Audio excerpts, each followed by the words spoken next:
Good morning, everybody. I'm reading Romans 1:28.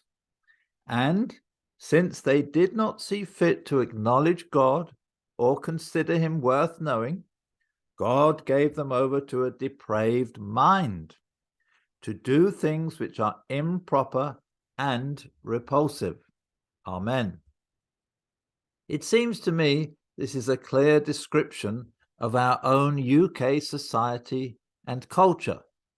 In fact, reading down Romans 1 from verse 18 shows the story of the UK's degeneracy over the last few decades.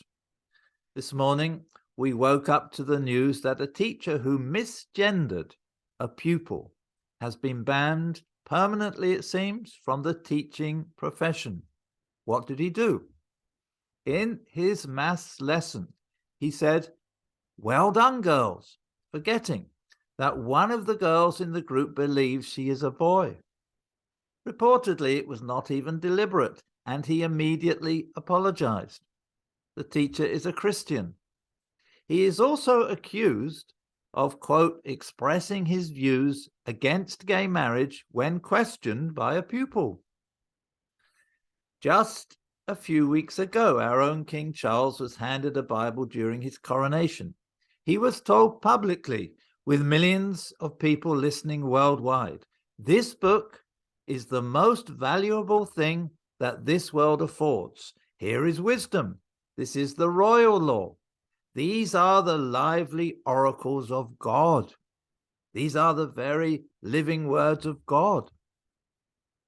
In verses 26 and 27 of this Romans chapter 1, part of these lively oracles of God, sexual deviance of certain types is described as vile passions, unnatural, twice in fact, against nature, burning in lust, shameful, and in error, for which a due penalty is given. And yet, in our country, a person can lose not just his job, but his whole career for unashamedly believing these words. What are we to do? How are we to respond to this? Obviously, we should pray and ask the Lord for help and to lead us. And we need wisdom so that however we act with truth and graciousness. We don't want to become part of the problem through ill-tempered reactions and behavior. But it is the children who are at risk here. It is their minds who are being exposed to poison, pollution, and perversion. It is they who are increasingly being pushed into lifestyles of spiritual, emotional, and psychological bondage. Are we to do nothing as we see this happening?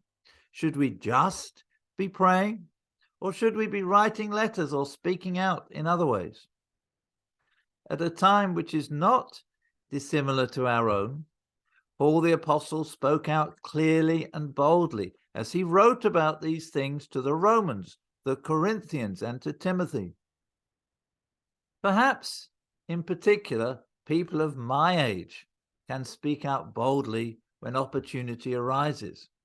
We are not going to lose our jobs or our careers. We don't have young families that we have to support. Perhaps our mortgages are paid off and so on. May the Lord lead us and give us grace as we seek to live for him in this day and age. Amen. Have a great day.